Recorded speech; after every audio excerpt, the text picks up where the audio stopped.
Holy Saturday's reflection is based on a passage from Matthew. It's taken from chapter 27 and it's verses 57 to 66. If you'd like to pause the video now and have a read, please do.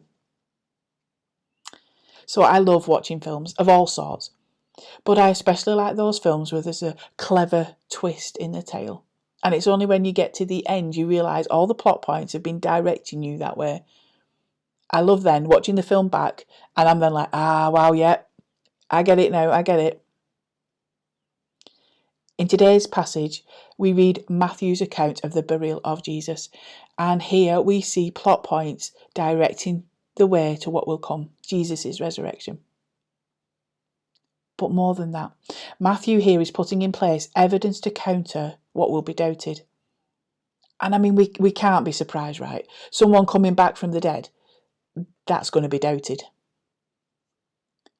But Matthew here is clearly stating the facts that those who will doubt can't dispute.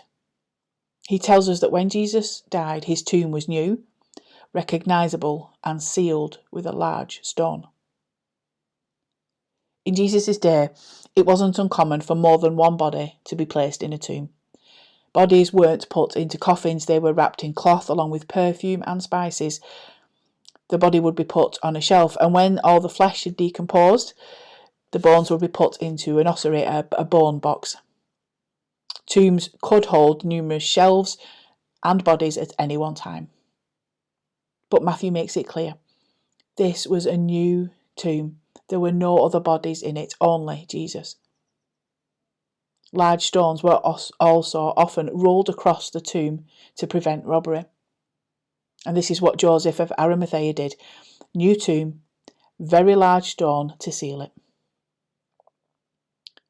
The fact that Joseph was granted the body from Pilate, the Roman governor, it shows Jesus was most certainly dead. Pilate would not have given back a still alive, condemned rebel. The Romans were much too efficient for that. They wouldn't want a hint of anyone escaping their punishment. And notice, Jesus' closest disciples have nothing to do with his burial.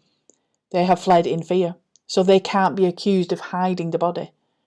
And as the tomb was guarded by Roman soldiers, neither could anybody else. Finally, Matthew makes it quite clear that the tomb was recognisable.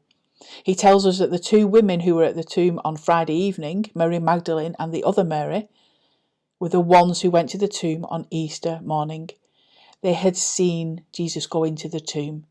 They knew which to return to.